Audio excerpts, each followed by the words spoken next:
सभी को नमस्कार। तो फाइनली हम अर्थशास्त्र को फिर से लिखते हैं। अब तक क्या चर्चा कर रहे थे वो मिट गया। आवश्यकताएं असीम हैं, साधन सीमित है। इसको सुनने मात्र से कैसा लगता है? घबराहट पैदा होती, अपनी आवश्यकताओं के लिए असुरक्षा महसूस होती, कंपैरिजन होता है ना, तमाम तरह का झंझट। अब समझ में आया, मानव की भौतिक आवश्यकताएं निश्चित हैं, सामान से सम्मान की तलाश। आदमी की जिंदगी में दो ही झंझट हैं, वो सामान से सम्मान की तलाश में है, वो सुविधा से सुख की तलाश में है। अब समझ में आ गया सुख क्या है, अपने में समाधानित होना, और सम्मान क्या है, सही अर्थों में अब सम्मान क्या है। तो इतना ही काम है, दूसरों के लिए समाधान उपलब्ध कराना। तो प्रकृति का नियम है, यदि आपकी जिंदगी में मैंने कोई योगदान दिया है या आपने मेरी जिंदगी में कोई योगदान दिया है, मैं आपका सम्मान ना करूं, ऐसा कोई अस्तित्व में डिजाइन ही नहीं है। इसका मतलब है कि जीने देना ही मेरा सम्मान है, मेरी उपयोगिता ही मेरा सम्मान है। हर मानव अपने महत्व को जानकर तृप्त होता है। मेरी उपयोगिता ही मेरा महत्व है। मेरी उपयोगिता का मतलब क्या है? दूसरे भी समझ के जी पाएं, उनकी ज़िंदगी से भी दुख दूर हो जाएं, उनका परिवार भी बेहतर हो जाए। एक परिवार इवॉल्व होता है तो क्या होता है, उसमें रहने वाले बच्चों को कैसा वातावरण मिलता है। तो ये जो उपयोगिता का विस्तार है, तो एक आदमी का सम्मान उसकी उपयोगिता का विस्तार है। अभी भी हमने पदों से क्या देखने की कोशिश की है? अभी भी पदों का मतलब इतना ही है कि आपकी उपयोगिता का विस्तार है, और कुछ नहीं है। एक टीचर का वर्किंग एरिया क्लासरूम है, एक प्रिंसिपल का वर्किंग एरिया उसका स्कूल है, एक डीडी का वर्किंग एरिया मान लो जिला होता होगा, है ना, एक किसी का स्टेट होता है। ये क्या है? आपकी उपयोगिता का विस्तार है। उपयोगिता का विस्तार तो हो गया, उपयोगिता समझ में आई नहीं। तो इसका मतलब है कि, है ना, अब मेरे को सम्मान की क्लैरिटी हो गई। तो बेसिकली यदि मैं समाधान से सुखी हो गया, यदि मैं मेरे जीने से सम्मानित हो गया, तो अब मेरे को सामान से सम्मान की तलाश होगी। अब मैं गाड़ी से सम्मान ढूंढूंगा। अब गाड़ी मेरे सम्मान का आधार नहीं, मेरा मकान मेरे रहने की जगह है। मेरे सम्मान मेरी पहचान का आधार नहीं है, मेरा पद भी मेरी पहचान का आधार नहीं है। सही अर्थों में मेरी उपयोगिता मेरी पहचान का आधार है। यदि उपयोगिता समझ में नहीं आएगी तो पद ढोएंगे। सर, ये उपयोगिता का concept people with special needs पे कहाँ तक अप्लाई होता है? जो अगर क्वाड्रिप्लेजिक है या शिज़ोफ्रेनिक है या बाइपोलर है, who cannot have उपयोगिता in the same sense that we understand it. इसलिए उनकी सेवा की जरूरत है, इसलिए उनके साथ दूसरे लोगों की उपयोगिता है कि वो उनकी सेवा करें। तो उनका खुद का सम्मान कहाँ है? उनका खुद का सम्मान अभी नहीं है। सम्मान मतलब जिस सेंस में आप सम्मान कह रहे हो, कि वो एक मानव है, सम्मान का पात्र है ना, वो सारी चीजों का पात्र है। लेकिन जिस भी दुर्घटना की वजह से, जैसे एक आदमी कोमा में चला गया, कोमा में चला गया, अब सुनने का काम नहीं कर सकता है, समझने का काम नहीं कर सकता है, जीने के उपयोगिता के काम नहीं कर सकता है। तो बेसिकली जब एक आदमी का नॉर्मल हियरिंग और नॉर्मल इंफॉर्मेशन को लेना और इंफॉर्मेशन को डिलीवर करना, वो मैकेनिज्म ही प्रॉपरली काम नहीं कर रहा है, तो उसके इवॉल्व होने की स्थितियां अभी नहीं है। तो अभी उसको संभालना पड़ेगा, उसकी सेवा ही करनी पड़ेगी एक मानव होने के नाते। देखो अब धीरे से और ये भी समझेंगे कि प्रॉब्लम कहाँ पे है, उसके शरीर में है कि उसमें है। प्रॉब्लम शरीर में है। तो धीरे से जब हम डिफरेंशिएट कर पाएंगे, तो हम ये भी डिफरेंशिएट कर पाएंगे कि जैसे जिसको हम बच्चा कह रहे हैं, वो बच्चा कौन है? बच्चा शरीर है कि बच्चा वो है? ये संभव है जिसको हम बच्चा कह रहे हैं, वो चेतना के स्तर पे हमसे बहुत ऊंची चीज निकल जाए, वो पद के रूप में भी हमसे बहुत ऊंचा निकल जाए। तो इसका मतलब है जिसको हम बच्चा कह रहे हैं उसका शरीर बच्चा है, वो बच्चा नहीं है। तो जिसको हम किसी भी रोग से ग्रस्त, इस तरह की जो स्पेशल नीड वाली बात कर रहे हैं, तो किसी भी दुर्घटनावश पालन पोषण में गलती हुई, जेनेटिक्स के लिए कोई बात हुई, किसी भी कारण से उसका शरीर नॉर्मल स्थिति में नहीं है। यदि उसका शरीर नॉर्मल स्थिति में नहीं है तो भैया फिर उसको सेवा की आवश्यकता है। उससे फिर एक नॉर्मल आदमी की तरह से समझने और जीने के स्वरूप की कल्पना अभी हम नहीं कर सकते। तो उसके साथ बाकी लोगों की सेवा की उपयोगिता है। यदि उसको ऐसा सेवा दिया जाएगा तो जो उसमें वो दी बेस्ट कर पाएगा वो करेगा, वो खुश रहे, अभी हमारे लिए इतना ही काफी है। जैसे स्टीफन हॉकिंग थे, हाँ, ये समझने लायक है, बढ़िया एग्जाम्पल लिया। तो देखो स्टीफन हॉकिंस में क्या समझ में आ गया। अब उस व्यक्ति का शरीर ऐसा है कि वो बोल भी नहीं सकता है, लेकिन उसके जीवन की सामर्थ्य है, उसका सेल्फ इतना इवॉल्व है, तो किसी एक दुनिया की चीजों को रहस्य उद्घाटन करने में वो समर्थ है। तो इससे ये समझ में आता है कि शरीर की लिमिटेशन एक तरह की है। बहुत सारे लोगों का शरीर बिल्कुल हट्टा कट्टा है ना, ठीक ठाक है, स्वस्थ है, लेकिन हमारी सोच उतनी इवॉल्व नहीं है। अच्छा एग्जाम्पल आपने दिया, इससे हमारी ये क्लैरिटी बनती है कि सेल्फ एक अलग दुनिया है, शरीर एक अलग दुनिया है। सेल्फ की आवश्यकता अलग है, शरीर की आवश्यकता रोटी कपड़ा और मकान है। रोटी कपड़ा मकान मेरी आवश्यकता नहीं है। मुझको व्यक्त होने के लिए शरीर की आवश्यकता है, इस इंस्ट्रूमेंट की जरूरत है, इसलिए इस इंस्ट्रूमेंट को बनाए रखना मेरी जरूरत है। लेकिन इंस्ट्रूमेंट ठीक ठाक भी है, इससे क्या फर्क पड़ता है? आपने उसको यूज ही नहीं किया, सुपर कंप्यूटर घर में लाके उससे केवल व्हाट्सएप मैसेज कर रहे हैं। हमारी हालत ऐसी है कि सुपर कंप्यूटर लेके बैठे हैं, उससे केवल व्हाट्सएप मैसेज करते हैं। तो आदमी इतनी सोचने समझने की समर्थवान मशीन, तो यदि इस मशीन को एजुकेशन और फैमिलीज के थ्रू हम ठीक से है ना इवॉल्व करेंगे, तो ये इवॉल्व अलग तरीके से होगी। तो यही हमको ये अंतर समझ में आता है कि ये मैं और शरीर दो अलग अलग रियलिटी है।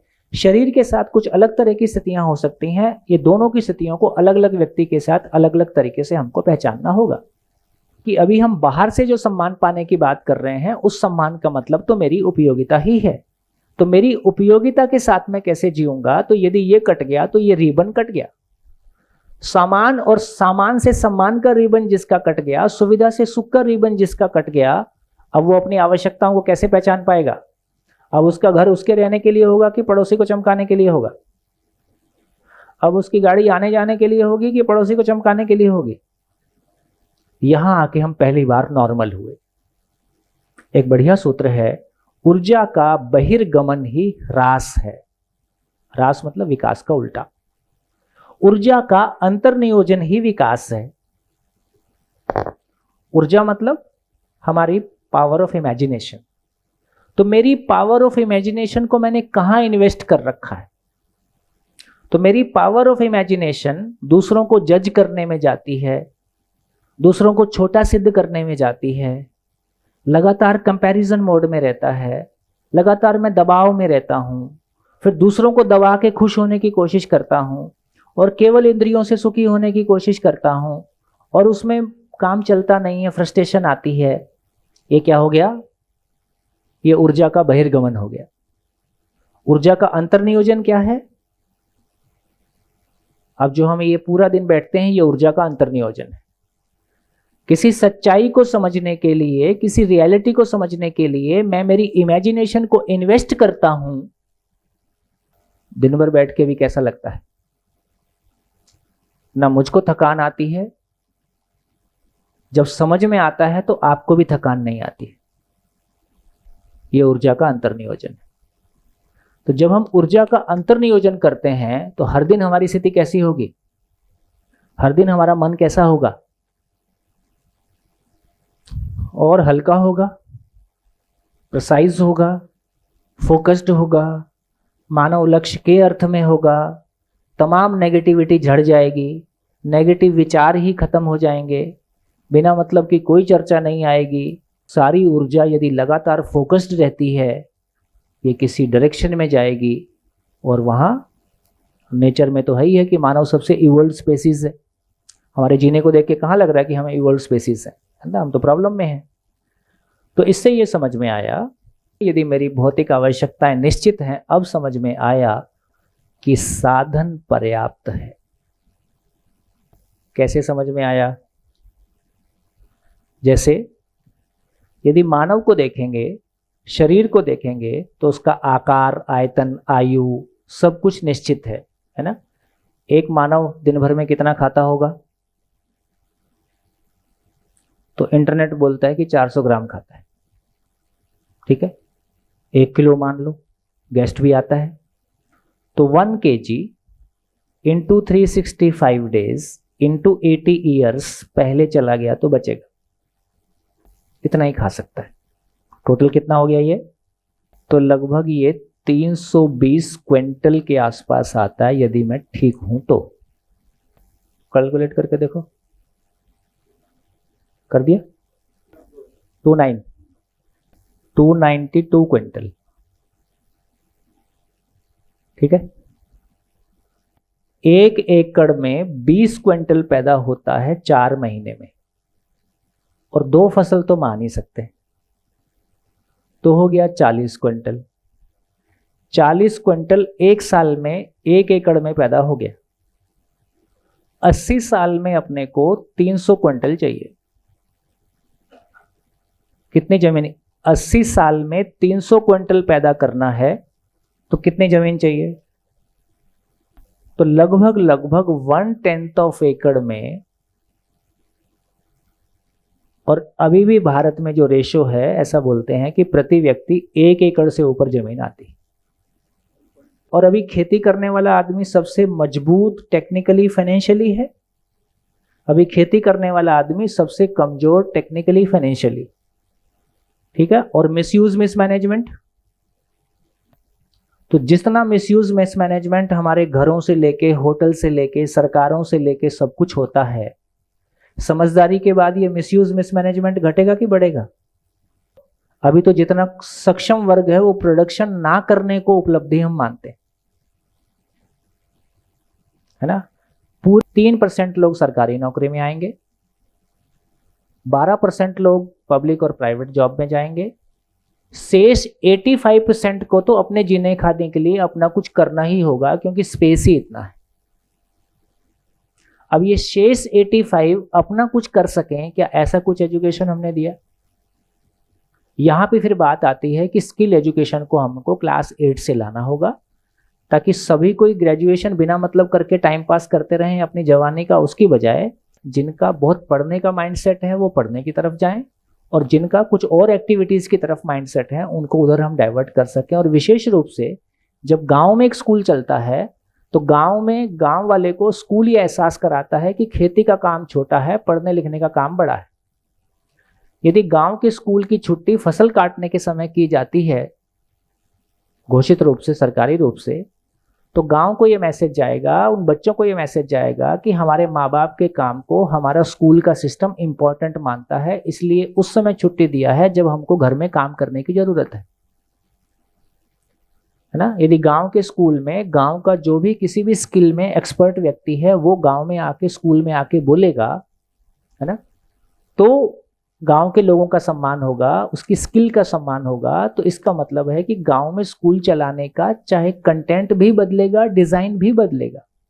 ग्रामीण परिवेश कुछ और डिमांड रखता है, शहरी परिवेश अलग तरह के डिमांड रखता है। फिर यदि हमको आदमी की समझ होगी तो उसी सिस्टम में हम दोनों के लिए एजुकेशन को छोटा मोटा जो बदलाव करने की आवश्यकता होगी उस तरह से सोच पाएंगे। तो ये समझ में आया कि देखो खाने की कमी नहीं है, अब अपने अपने घरों का रूफ एरिया निकालें और पर हेड रूफ एरिया कैलकुलेट करें। अरे पर हेड रूफ एरिया मतलब 1000 स्क्वायर फीट का फ्लैट होता है, 4 लोग रहते हैं, 300 स्क्वायर फीट आ गया। शहरों में कैलकुलेट करते हैं तो ये 300 स्क्वायर फीट के आसपास आता है, गांव में कैलकुलेट करते हैं तो ये 1000 स्क्वायर फीट के आसपास आता है। तो शहरों में काफी गरीबी है। बस्तर में 1 एकड़ का फार्म कम से कम होता है, और सागवान का पेड़ बीच में से काट के सीधा का सीधा पूरा का पूरा पेड़ ही बाउंड्री में लगा होता है। जो लकड़ी आपको नसीब नहीं होती है वो उसकी रईसी में ऐसे लगी होती। और पूरे बस्तर के डिजाइन में नाली रोड पे नहीं खुलती, रोड साफ सुथरी बिल्कुल, है ना। घर के पीछे बाड़ी होती है, घर का पूरा पानी बाड़ी में जाता है। पहले रहने का डिजाइन ऐसा है, पहले मानव रहता है, उसके पीछे पशु रहता है, उसके पीछे सब्जी उगती है। तो इसका पानी निकल के पशु से गुजरता हुआ सब्जी में चला गया, घर का पानी बाहर जाता ही नहीं, इसलिए बाहर कोई पानी होता ही नहीं। अब ये देखते देखते हमको ध्यान में आ रहा है, अब पुरुष लोगों से पूछूं वो कितने कपड़े साल में नए खरीदते हैं? एवरेज 4 से 5। आपकी गाड़ी 24 घंटे चलने के लिए तैयार है, लेकिन दिन में कितने घंटे इस्तेमाल हो रही है? 2 घंटा, 1 घंटा। कितना समय आपकी आवश्यकता से ज्यादा है? 90%, 95%। मोबाइल 24 घंटे यूज होने के लिए तैयार है, कितना देर यूज कर रहे हैं? टॉक टाइम 1 घंटा, 2 घंटा। 96% हमारी आवश्यकता से ज़्यादा है। हमारे घर के कितने कमरे हैं जो ऑप्टिमली ऑक्युपाइड रहते हैं? ठीक, हमारा घर आवश्यकता से कम है कि ज़्यादा है? अधिकांश जगह में अब तो लोग कम हो गए हैं, एक उम्र के बाद बच्चे भी बाहर चले जा रहे हैं, तो वैसे ही घर बड़े हो जा रहे हैं। शरीर की बनावट ऐसी है कि यदि उसको श्रम नहीं देंगे तो वो स्वस्थ नहीं रहेगा। तो शरीर को श्रम की जरूरत है, मुझको विश्राम की जरूरत है। विश्राम मतलब समाधानित होना ही विश्राम है। तो शरीर को श्रम देने से शरीर व्यवस्थित रहता है, और मैं विश्राम में रहने से मैं व्यवस्थित रहता हूं। हमने क्या किया? शरीर को विश्राम दे दिया और खुद को श्रम दे दिया। भूतकाल की पीड़ा, वर्तमान से विरोध, भविष्य की चिंता, कंपैरिजन, इंद्रियों से सुख की तलाश में हाहाकार। तो हमने खुद को मानसिक श्रम दे दिया, समस्याएं श्रम हैं, और शरीर को आराम दे दिया, तो गद्दे की मोटाई बढ़ती गई। क्यों ऐसा हो गया? क्योंकि हमने स्वयं को शरीर माना और शरीर को विश्राम दे दिया। यदि मैंने पहचाना होता कि मैं शरीर नहीं हूं, मैं शरीर को चलाने वाली एंटिटी हूं, आवश्यकता मुझको विश्राम की है, तो मैं खुद को समाधान देता, शरीर को श्रम देता, दोनों व्यवस्थित रहते। अभी ये हमने उल्टा कर दिया। ठीक, ऐसा हर जगह में कैसे उल्टा हुआ है? जितनी हमारी सोचने समझने की सामर्थ्य है, उसका प्रोडक्टिव यूज कितना कर रहे हैं और उसका नॉन प्रोडक्टिव यूज कितना कर रहे हैं, या कितना वो अनयूज्ड ही है, ये भी सोचने की बात है। सोचने समझने की असीम क्षमता को हमने कहां लगा रखा है? सीमित वस्तु पे। सोचने समझने की असीम क्षमता को सीमित वस्तु पे लगा रखा है, असीम शक्ति को सीमित पे लगा रखा है। कहां उसको तृप्ति होना है? तो इससे हमको ये समझ में आया, पूरी नेचर को देखने से, हवा, मिट्टी, पानी, प्रकाश जितनी हमारी आवश्यकता है उससे कम है कि ज्यादा है? कितना ज्यादा है? बहुत ज्यादा, है ना? तो इसका ये समझ में आया कि पूरे नेचर को देखें तो इकोनॉमी ऑफ एबंडेंस है। जितनी आवश्यकता जिस चीज की नेचर में है उससे कई गुना ज्यादा उपलब्ध है। यही प्रकृति का नियम है ना? ऐसा हमको ध्यान में आएगा तो पता चलता है, यदि हमने दोनों रिबन काट दिया, सामान से सम्मान की तलाश और सुविधा से सुख की तलाश, अब मेरे को समझ में आता है कि मानव की आवश्यकताएं निश्चित हैं, साधन पर्याप्त है। ये मेरी एक प्रकार की आवश्यकता है। मेरी दूसरी प्रकार की आवश्यकता है, मानव की भावनात्मक आवश्यकताएं असीम हैं, और कैसे पूरी होती है? समाधान बराबर सुख। खुशी की बात यह है, आपको याद है हमने शुरू में क्या चर्चा किया था?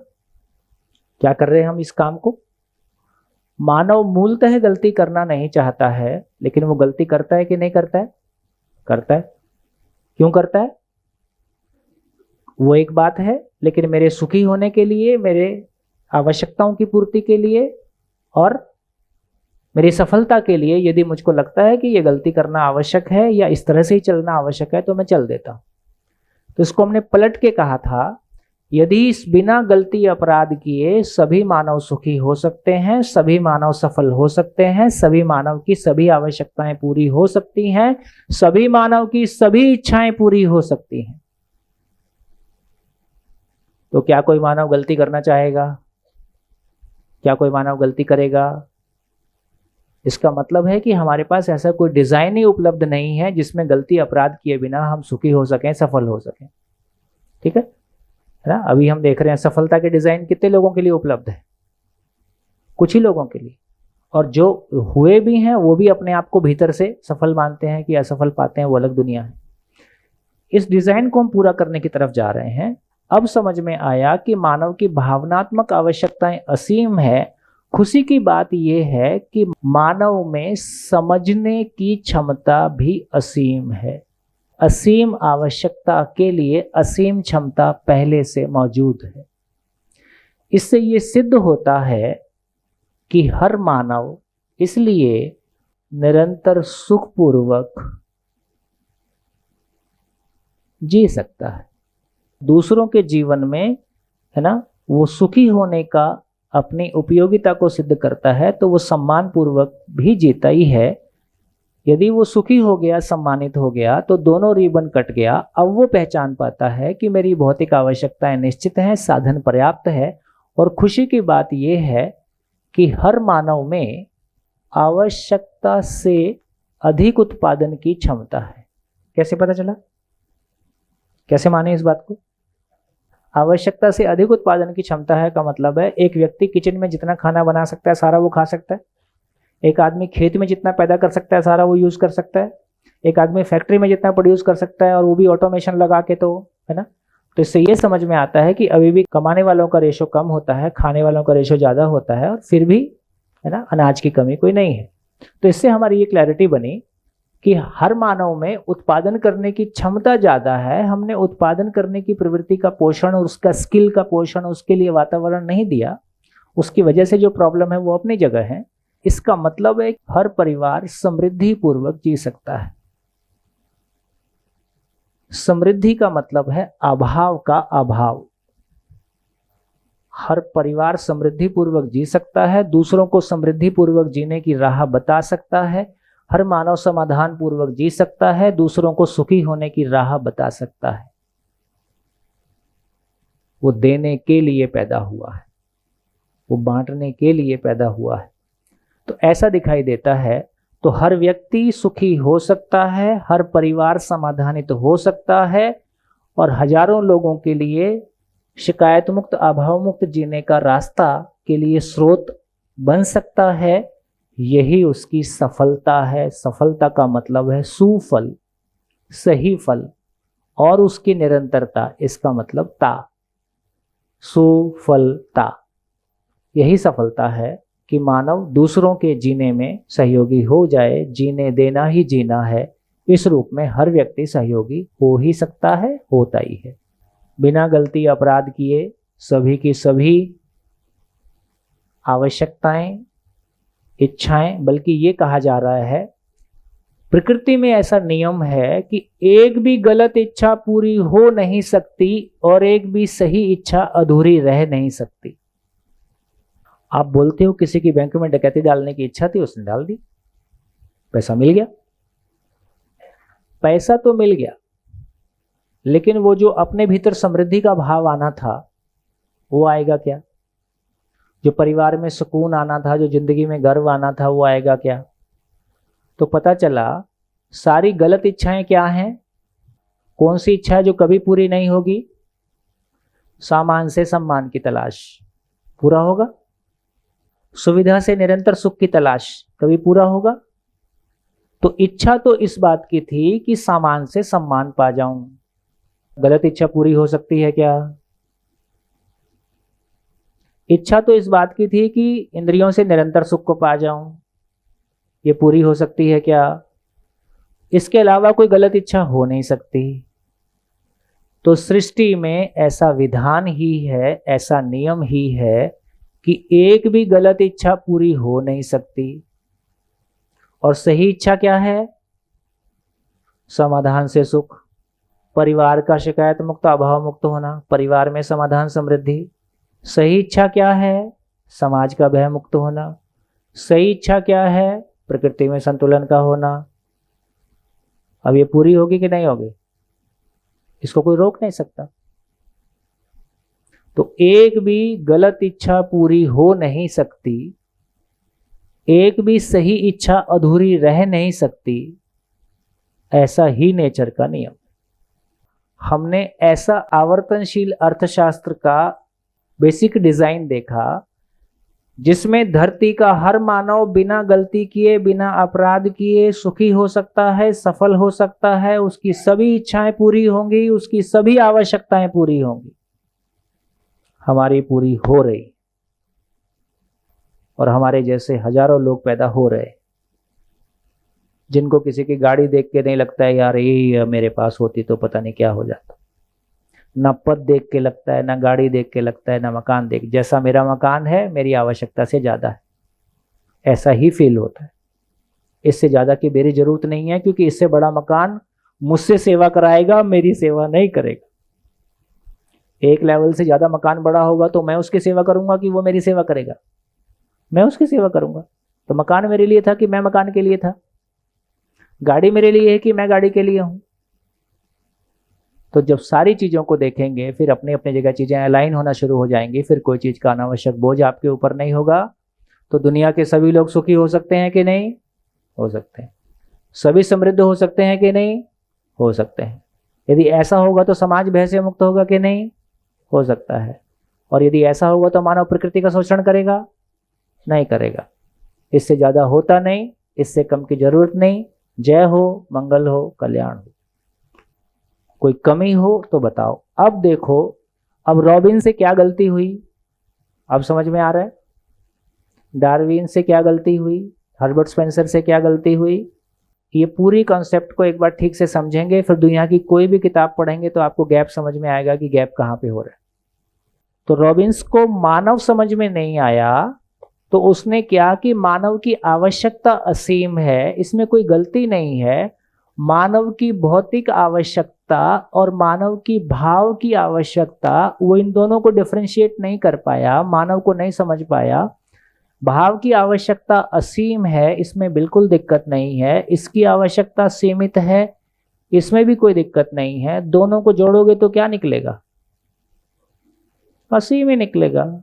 मानव केवल शरीर नहीं है, मानव में दो चीजें अलग अलग हैं। एक मन नाम की एंटिटी है, सेल्फ नाम की एंटिटी है, मैं नाम की एंटिटी है, जो एक मेल या फीमेल शरीर को चलाता है। ये मेल या फीमेल शरीर अलग है, शरीर अलग है, इसकी आवश्यकता अलग है, उसको पूरा करने का तरीका अलग है, इसकी नेचर अलग है। ये सेल्फ कोई अलग रियलिटी है, इसकी आवश्यकता अलग है, इसको पूरा करने का तरीका अलग है।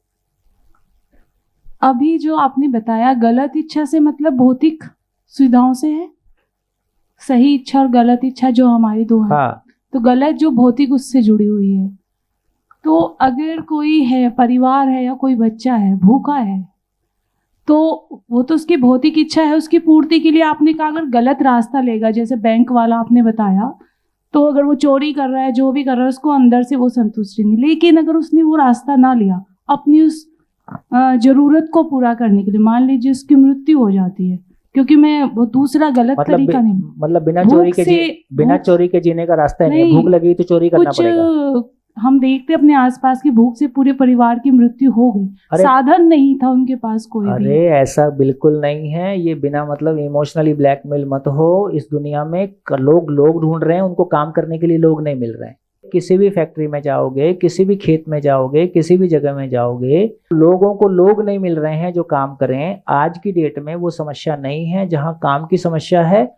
आपको किसी भी कारण से आपको काम नहीं करना है, आपको कोई भी नशे की लत है, आपको चोरी की लत है, आपके साथ कोई प्रॉब्लम है ना?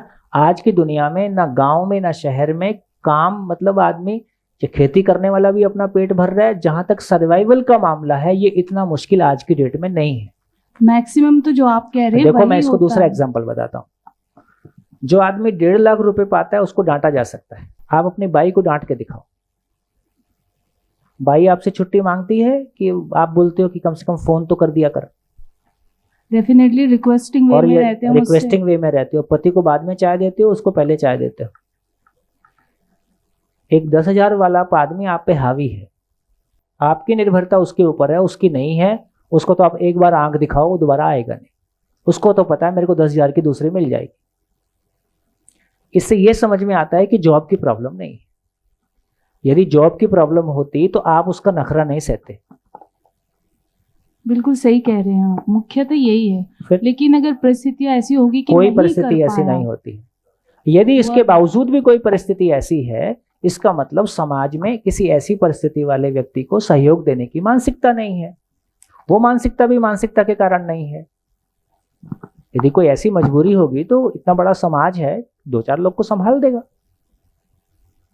हमारे को वो मानसिकता नहीं है। अभी एक न्यूज में भी आया था, काफी समय हो गया, कि एक परिवार में वो माता और उसके 2 बच्चे थे, वो भूख से ही मर गए थे। अड़ोसी पड़ोसियों को पता उस चीज का बाद में कि इसका मतलब वही है ना कि सोशलाइजेशन नाम की चीज नहीं है, सामाजिक नाम की चीज नहीं है, व्यवस्थाएं चरमराई हुई हैं ऐसा हम हाल में, वो भी मानसिकता का ही मामला है। इससे क्या ताकत आ गई? इससे वो ताकत आ गई कि मैं मेरी फिजिकल नीड को पहचान सकता हूं कि यार मेरा हो गया, मेरे को इससे ज्यादा नहीं चाहिए, मेरी जरूरत नहीं है, वो मेरे ऊपर बोझा बनेगा। ये ताकत आदमी की बहुत बड़ी है। हमारे पास यही ताकत है। हमको किसी को देख के ना तो ये लालच आता है कि इससे कोई पैसा मिल जाए, ना देख के लालच आता है कि ये हमको कोई पद दे दे। ये जो अपने भीतर की स्थिरता है, ये जो ऊपर से तो बात कर रहे हैं, अंदर से कोई लालच काम कर रहा है, ये आपको अंदर से हवा ही निकाल देता है। आदमी जब भी देने के भाव में होता है वो अपने आप को रिस्पेक्टफुल फील करता है। जब भी आदमी याचक के भाव में होता है, मांगने के भाव में होता है, मांगना भी समानता के साथ में आदान प्रदान हो सकता है। जैसे हमने भाई जी को नहीं बोला ऐसे ये यहाँ पे आए, हमने नहीं कहा कि भैया हमारी सड़क खराब है बनवा दो। हम इससे पहले कि हम सोचते या हमारा वो कहने का अधिकार बनता, जगह बनती, आपने खुद ही कहा कि सड़क ठीक नहीं है। हमने बता दिया भैया हमारे अधिकार में तो नहीं है, आपके अधिकार में तो देख लो। तो आपके जो भी यहाँ के डीएम हैं वो आपके मित्र हैं, बात कर लिया, वो देखने आ जाएंगे, कुछ हो जाएगा। परस्परता में जब हम एक दूसरे के साथ कनेक्ट होते हैं तो हम दूसरे की जो भी भरपाई हम कर सकते हैं, हमारा खुद ही ध्यान चला जाता है। तो ऐसा लगता है कि आदमी बहुत गरिमामय चीज है। जहां मैं रहता हूं वो मकान 1200 फुट का, स्क्वायर फुट का होगा, और मेरे को महल जैसा लगता है। उससे ज्यादा की कोई कल्पना मेरे को आज तक कभी नहीं आती है।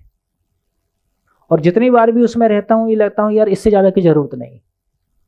यदि पड़ोसी को चमकाने की जरूरत ना हो तो जितने कपड़े हैं अभी हो सकता है 2 शरीर यात्रा के लिए काफी। सर बहुत बार हम जानते हैं हमारे लिए सफिशिएंट है, मैक्सिमम दूसरे के कारण ही हम सारा अधिक उसको यूज कर रहे हैं किसी भी चीज को, और दूसरा कौन है ये पता नहीं है।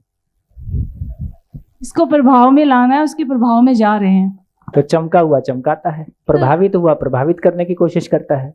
जब तक मैं मेरे भीतर वो ठहराव नहीं आता है, वो ठहराव आने के बाद में फिर मेरी उड़ान अलग तरह की। तो मैंने शुरू में क्या लिखा था बोर्ड पे, सारी अर्थशास्त्र में 10 पीएचडी करने के बावजूद मेरे पास ये योग्यता नहीं आई कि मैं अपने परिवार के साथ मिलकर मेरी भौतिक आवश्यकताओं का निर्धारण कर सकूं। हमेशा मेरी आवश्यकता टीवी नियंत्रित करता है, बाजार नियंत्रित करता है, कि पड़ोस नियंत्रित करता है, कि समाज नियंत्रित करता है, कि लोग क्या कहेंगे, इससे नियंत्रित होता है।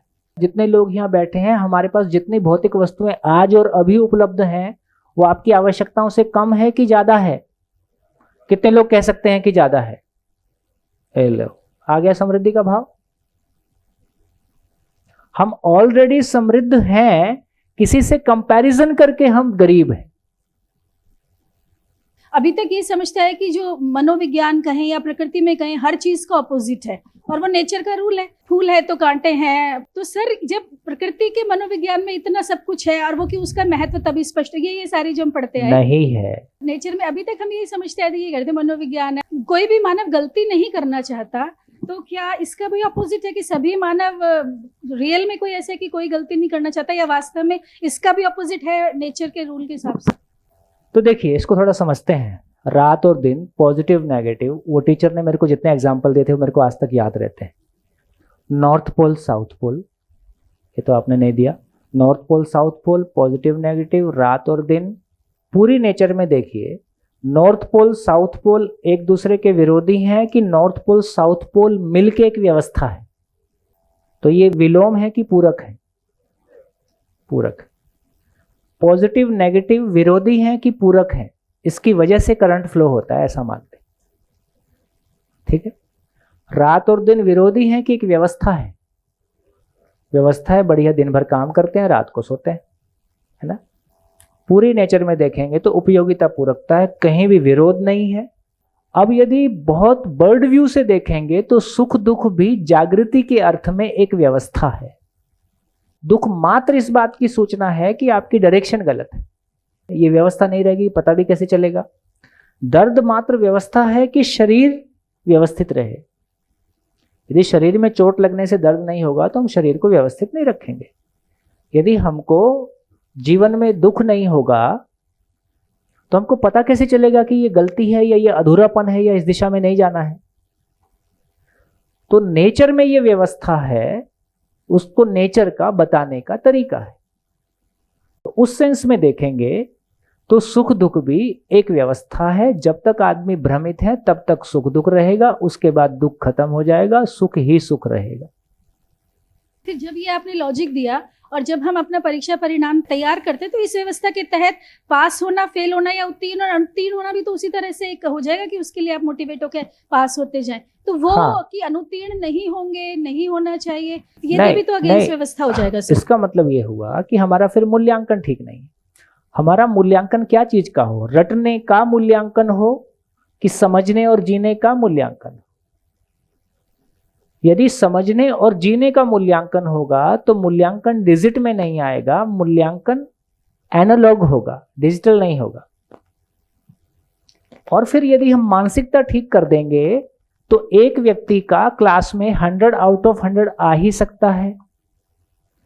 सभी के लिए लक्ष्य क्या है? सभी के लिए लक्ष्य आप फर्स्ट सेकंड थर्ड करके आप क्लास में बीमारी पैदा कर देते हो। सभी बच्चे को 100 आउट ऑफ 100 लाना है, ये सम्मान की बात है। तो जितने बच्चे 100 आउट ऑफ 100 कितने बच्चों का आ सकता है? तो सभी का सकता है, सभी पूर्ण हो सकते हैं, लेकिन कुछ लोगों के आए। तो सम्मान किस बात पे किया जाए? सम्मान इस बात पे किया जाए क्लास में जितने बच्चों के अच्छे मार्क्स आए वो कहें कि कितने लोगों के सहयोग से मेरे को ये मार्क्स है। हमने इंजीनियरिंग कॉलेज में ये प्रयोग किए। तो क्लास में सम्मान किसका किया जाए? तो हम एक प्रयोग करते थे, जैसे सबको लगता है मैं तो अच्छा ही हूं, आप भी कर सकते हैं इस प्रयोग को। तो एक चिट में अपने बारे में लिखूंगा कि मैं कैसा हूं, और जितने लड़के मेरे बारे में लिखना चाहते हैं मेरी क्लास में वो मेरे बारे में लिखेंगे कि मैं कैसा हूं।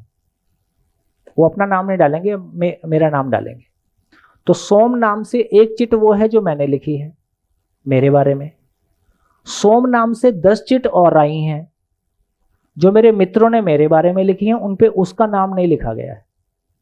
और ये प्रयोग करते हैं शिविर के 6ठे दिन, जब लोग गैर जिम्मेदारी से नहीं लिखेंगे, मजाक नहीं करेंगे, जो सही होगा वो लिखेंगे। अब मैं मेरी वाली चिट को पढ़ता हूं। मैं बहुत हेल्पिंग नेचर हूं, मैं बहुत इनक्यूजिटिव हूं, और मैं ऐसा हूं और मैं वैसा हूं। मेरे दोस्त मेरे बारे में लिख रहे हैं कि हम दुखी, हम इसके व्यवहार से ही हैं। ये दोनों मैच नहीं कर रहा है। एक मूल्यांकन वो है जो मैंने अपने बारे में किया है, एक मूल्यांकन वो है जो मेरे 10 मित्रों ने किया है। यदि सारे एक स्वर से एक ही चीज लिख रहे हैं, इसका मतलब मेरे को सोचने की जरूरत है कि मैं अपने बारे में जो मानता हूं वो मेरी गलतफहमी तो नहीं है। ऐसे प्रयोग हमने खूब किए। तो इसका मतलब है अब जब बच्चे का मूल्यांकन होगा तो क्या होगा? अब बच्चे का मूल्यांकन ये हो सकता है अपनी क्लास में जितने बच्चों के बारे लिखना चाहें उतने बच्चों के बारे में लिखें कि किसी का क्या अच्छा है, किसी ने क्या उसने मैथमेटिक्स में सहयोग दिया, इसने मेरे को इसमें सहयोग दिया। पूरी नेचर में देखेंगे तो उपयोगिता पूरकता है, तो हम उपयोगिता पूरकता का मूल्यांकन करेंगे। तो आपके मैथ्स में से 100 में से 100 आए, ये अच्छी बात है, लेकिन अच्छी बात यह है कि कितने लोगों के 100 आउट ऑफ 100 आने में आपने सहयोग दिया। तो मैं कहता रहा हूं कि मैं समझदार हूं, इसका प्रमाण क्या है? तो मैं कितने लोगों के समझदार होने में सहयोगी हुआ, उसका प्रमाण क्या है कि मैं सहयोगी हुआ? उसका प्रमाण यह है कि उन्होंने दूसरों को समझदार बनाया।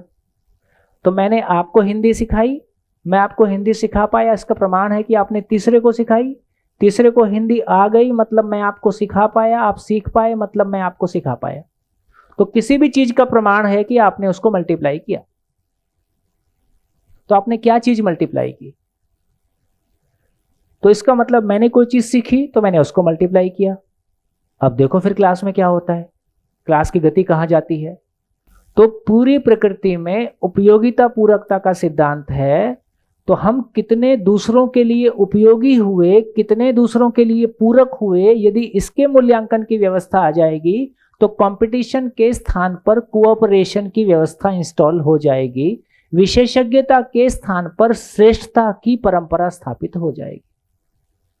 विशेषज्ञता के स्थान पर श्रेष्ठता, कंपटीशन के स्थान पर कोऑपरेशन, ये शिफ्ट करने की जरूरत है। पूरी नेचर का नियम ऐसा है। फिर आप मूल्यांकन कीजिए। तो हमने इंजीनियरिंग कॉलेज में देखी ना बात, पीयर लर्निंग सबसे पावरफुल है। हॉस्टल्स में ऐसे पढ़ते हैं, एक चैप्टर मैं तैयार करूंगा, एक चैप्टर तुम तैयार करना, तुम मेरे को पढ़ा देना, मैं तुमको पढ़ा दूंगा, 4 लोग। जब मैं दूसरे को पढ़ाने की जिम्मेदारी लेता हूं तो मैं बहुत ध्यान से पढ़ता हूं। हम पीयर लर्निंग को कैसे इंट्रोड्यूस कर सकें? टीचर की जरूरत पढ़ाना है और बच्चों की जरूरत पढ़ना है नहीं। हम जूझ यहां रहे हैं। जब तक उसकी जरूरत नहीं बनती हम कैसे उसको पढ़ाएं? उसकी जरूरत कैसे बने, उसके लिए उससे क्या बातचीत करें, और वो मिलके एक दूसरे को कैसे सहयोग करें, कैसे मैकेनिज्म बनाएं। यदि इसका मैकेनिज्म बनाएंगे तो पता चलेगा कि क्लास में मैथमेटिक्स में सबसे अच्छा कौन, जिसके बारे में क्लास के जितने ज्यादा बच्चे बोलते हैं कि इसकी वजह से हमारा मैथमेटिक्स अच्छा हुआ है, ये उसका मूल्यांकन है। हाँ, मूल्यांकन की पद्धति बदले बिना नीचे का पूरा कोर्स चेंज नहीं हो रहा है। देखो, जिज्ञासा और प्रश्न में क्या अंतर है? सर, जिज्ञासा में हम जानना चाहते हैं, प्रश्न में हम दूसरों से पूछ रहे हैं। जिज्ञासा में हम उत्सुक हैं जानने के लिए, और प्रश्न में आंक रहे हैं कि कितना आता है सामने वाले। तो जिज्ञासा शिष्य करता है गुरु से कि वो जीना चाहता है, जीने के अर्थ में जो भी प्रस्तुत होना है उसका नाम जिज्ञासा है।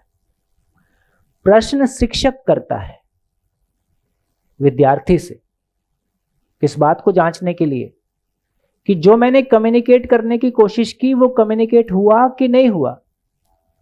तो जब शिक्षक प्रश्न पूछता है तो वो स्व मूल्यांकन के लिए है, टीचर के अपने मूल्यांकन के लिए है कि वो कितना प्रतिशत पास हुआ। मैं प्रश्न पूछ के बच्चे को जांच रहा हूं कि उस तक कंटेंट पहुंचा कि नहीं पहुंचा, और नहीं पहुंचा तो किसकी जिम्मेदारी? मेरी जिम्मेदारी। फेल पास कौन हो रहा है? फेल पास शिक्षक हो रहा है ना। इसलिए मैं फेल होना नहीं चाहता था, इसलिए मैंने आपको पहले दिन आपके कम चाहते हुए भी आपको गोष्ठी में बैठने का आग्रह किया। मैं पहले दिन नहीं बैठे तो फिर दूसरे दिन भी डाइल्यूट होगा, और गिनती के 6 दिन हमारे पास होते हैं।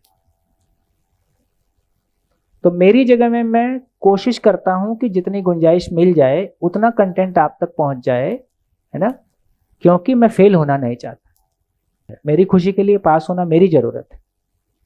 तो शिक्षक विद्यार्थी से प्रश्न पूछता है कि मेरी स्थिति कैसी है, मैं परफॉर्म कर पाया कि नहीं कर पाया। जब आप सुबह में आके पूछता हूं कि पेमेंट करो, तो आप जब बोलते हो तो मेरे को एक असेसमेंट आ जाता है कि कंटेंट कैसा आप तक जा रहा है, कहाँ गैप है, कहाँ मैं और कोशिश करूं। तो इसका मतलब ये है कि जैसे ही हम इस शिविर के वातावरण में होते हैं, यहाँ तो सारे लोगों को लगने ही लगता है कि ये तो मेरी अपनी चीज है और मेरी पूरी फैमिली इसमें आ जाएगी, तो मेरे घर का वातावरण तो कम से कम बहुत बेहतर हो जाएगा। और यदि मेरे को अपने घरों के वातावरण में रिजल्ट मिलेगा, वो रिजल्ट विद्यालय में नहीं आएगा, ऐसा नहीं हो सकता है। तो अपने अपने घरों को पहले बदलना होगा। सीधा यहाँ से सुन के आप विद्यालय बदलोगे ना, वो तैयारी आती नहीं। घर का रिजल्ट ही विद्यालय में आता है आचरण के मामले में, या विद्यालय का रिजल्ट भी घर में आता है। घर विद्यालय हो जाए, विद्यालय घर हो जाए। एक थोड़ा सा क्लैरिटी चाहिए। हम जब असेसमेंट करते हैं तो 2 वेज में करते हैं। एक तो हम अपने आप को इम्प्रूव करने के लिए करते हैं कि सेल्फ असेसमेंट अपनी इम्प्रोवाइजेशन के लिए मैं कर रही हूँ जी।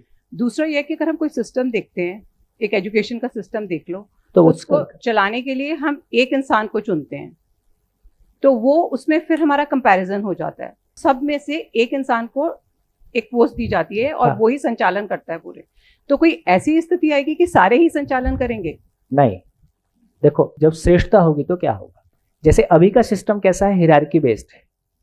हिरार्की बेस्ड स्कूल ऐसा बनाना पड़ा है कि जब हमारे पास श्रेष्ठता को पहचानने का कोई आधार नहीं है, तो हमने कुछ चीजों को पहचाना है कि कम से कम कुछ लोगों को एक सिस्टम से पहचानने की कोशिश की है, उस सिस्टम से चुन के लाने की कोशिश की है। फाइनली वो डील आदमी के साथ करता है, और आदमी की समझ हमारे पास है नहीं, तो उसमें फिर कन्फ्लिक्ट शुरू होता है कि तुम्हारी बात ठीक है कि मेरी बात ठीक है, और फिर तो तुम भी तो गलत हो, तो ये कन्फ्लिक्ट शुरू होता है। तो अब यदि हम सारे एक कैनवस पे आ गए हमें को ये समझ में आ गया कि सही गलत का कोई एक यूनिवर्सल कैनवस होता है। देखो अब वो स्थिति आ गई, ना बच्चे माँ बाप की सुनेंगे, ना माँ बाप बच्चे की सुनेंगे, ना टीचर की बच्चे सुनेंगे, ना कोई सिस्टम चलेगा, कोई ऊपर किसी की सुनने वाला नहीं है। धीरे धीरे ये केओस और बढ़ेगा, और ये गलत नहीं है, ये अच्छा हो रहा है, क्योंकि अब हम उस जगह में आ गए जहां हमको जरूरत है कि कोई सही गलत का आधार होता है। जब केओस बढ़ता है तो हमको सॉल्यूशन की तलाश आती। तो इसका मतलब है कि अब यदि हमको आ गया कि हाँ सही गलत का कोई एक मापदंड है, तो पहले कम से कम हम एक पेज पे आए। यदि एक डॉक्टर को बात करना है, जब वो दूसरे डॉक्टर से बात करता है तो दोनों उस टर्मिनोलॉजी से परिचित हैं, इसलिए दोनों उस टर्मिनोलॉजी में बात कर सकते हैं।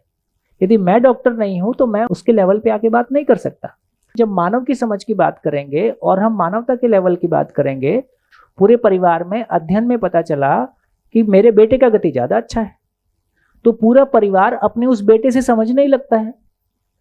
हमने तो ये होते हुए देखा, कोई परिवार में पत्नी की समझ पति से यदि कंपैरिजन करें तो आगे है, पति पत्नी को स्वीकार ही लेता है, क्योंकि धीरे धीरे हमारे भीतर से वो मेल फीमेल वाला मामला खत्म हो जाता है, धीरे से मानव और समझ और सुखी होने वाला मामला शुरू हो जाता है। जो भी व्यक्ति हम में से समझेगा फिर वो मेरे ऊपर डोमिनेट करेगा कि मेरे साथ ठीक से जिएगा। जो वो मेरे साथ ठीक से जीता है तो मैं उसको स्वीकारता ही हूं, और उसके साथ रह के मैं भी ठीक से जी सकता हूं। तो हमारे भीतर वो कंपटीशन खत्म होके कोऑपरेशन वाली चीज इंस्टॉल हो जाती है। तो फिर वो सूत्र शुरू हो जाता है, ना किसी के पीछे जाना है, ना किसी से आगे जाना है, पूर्णता के लिए सहयोग लेना है, पूर्णता के लिए सहयोग देना है। जिनकी स्थिति मुझसे कम होगी मैं उनके लिए सहयोगी हो जाऊंगा, जिनकी स्थिति मुझसे बेहतर होगी मैं उनसे सहयोग ले लूंगा। और मैं दूसरी बात ये कहना चाहता हूं, हम कंपैरिजन उम्र की वजह से करते हैं। कंपैरिजन करने वाला शरीर है कि मन है? मन है।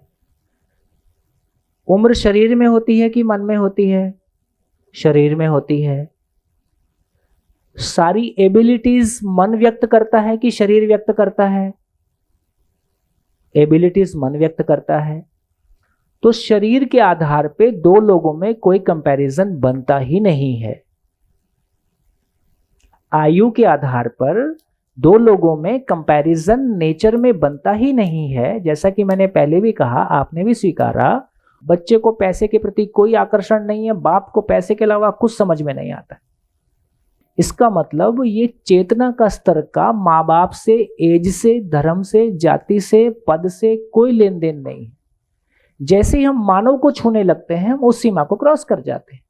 अभी भी आप देखिए, हम यहाँ सब पद की हायरार्की के साथ हैं, लेकिन धीरे धीरे इस वातावरण में पद विलय होने लगता है और श्रेष्ठता स्थापित होने लगती है हमारे बीच में। वो हम मानवता का सम्मान कर पाए, हम उस जगह में आने ही लगते हैं, तो पद पे रहने के बावजूद भी पद ज्यादा प्रभावी हो जाता है।